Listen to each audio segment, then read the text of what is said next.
అందరికీ నమస్కారం. నేను మీ Jinnitha. Welcome to Sasi TV. 26వ తేదీన బాచుపల్లిలో దారుణం చోటు చేసుకుంది. సో మళ్ళీ ఇంకోసారి ఒక వైఫ్ ఒక హస్బెండ్ని చంపడానికి అయితే ప్రయత్నించింది, మర్డర్కి ప్లాన్ చేసింది అనమాట.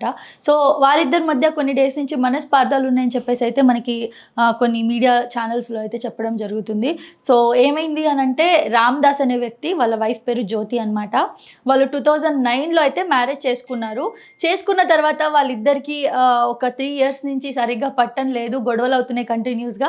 సో ఆ గొడవల కారణంతో వాళ్ళు ఏం చేశారంటే, కొన్ని డేస్ సెపరేట్గా ఉందామని ఫిక్స్ అయ్యారు.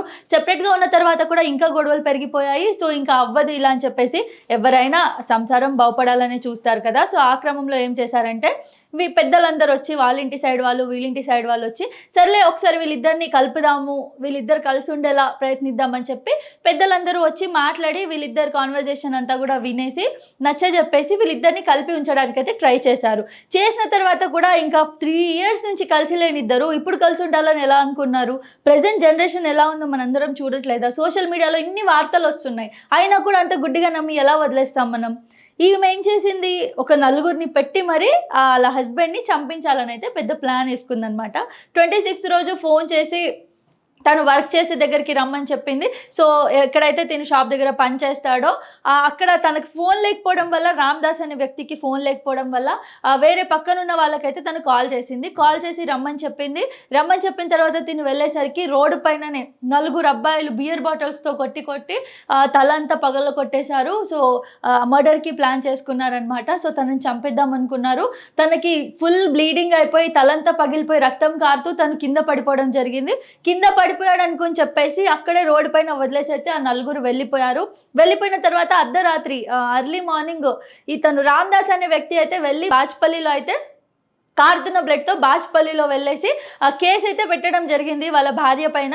సో తను క్లారిటీగా ఏం చెప్తున్నాడంటే, నా భార్యనే చేయించింది అని అయితే తను క్లారిటీగా చెప్తున్నాడు.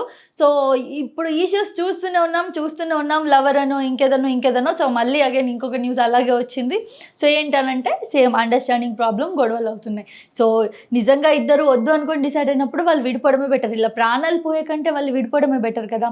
మరి దీనికి సంబంధించి నిజంగా కూడా వాళ్ళందరూ ఇవన్నీ చేస్తున్నారు కాబట్టి వీళ్ళపైన ఖచ్చితమైన చర్యలు తీసుకోవాలి. గవర్నమెంట్ నిజంగా దీనిపైన స్పందించాలి. ఇప్పటివరకు అయితే గవర్నమెంట్ ఏమీ స్పందించట్లేదు, ఏం లేదు.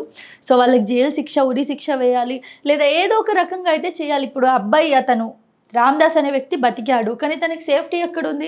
మళ్ళీ ఆ వైఫ్తో ఉంటే ఇంకా ఏదైనా చేస్తుంది, ఈసారి పక్కా చంపపిస్తారు కదా. సో అందుకని ఖచ్చితంగా చర్యలు తీసుకోండి. నిజంగా ఇలా కంటిన్యూగా జరుగుతూనే ఉన్నాయి. దీనికి సంబంధించి ఏదైనా కరెక్ట్ చర్యలు తీసుకొని గవర్నమెంట్ కూడా ముందుకు రావాలి. ఖచ్చితంగా ఇవన్నీ ఆగాలని చెప్పేసి అయితే మనం కోరుకుందాం. సో మీరేమనుకుంటున్నారు? ఎంత పర్సెంటేజ్ ఇప్పటివరకు అబ్బాయిలు అమ్మాయిలను చంపారు, అమ్మాయిలు అబ్బాయిలను చంపారు అని చెప్పేసి అయితే మీరు కామెంట్ రూపంలో అయితే తెలియజేయండి.